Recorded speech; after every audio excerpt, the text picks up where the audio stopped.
Truth is, I don't think people understood what it was I was doing at Schaefer. I wasn't there to conduct. How many fucking morons can wave his arms and keep people in tempo? I was there to push people beyond what's expected of them. I believe that is an absolute necessity. Otherwise, we're depriving the world of the next Louis Armstrong or the next Charlie Parker. Have I told you that story about how Charlie Parker became Charlie Parker?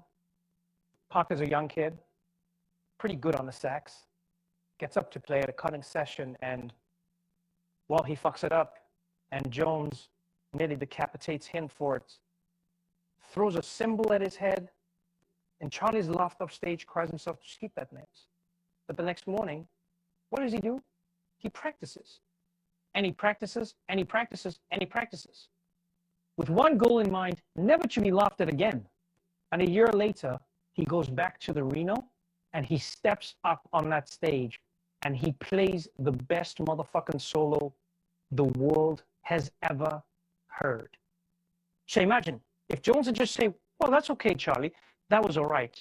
Good job. And Charlie thinks to himself, well, shit, I did do a pretty good job. End of story. That to me is an absolute tragedy. But that's just what the world wants now. No wonder jazz is dying. He takes a sip of his drink. I tell you, man, every Starbucks jazz album just proves my point, really. There are no two words more harmful in the English language than good job.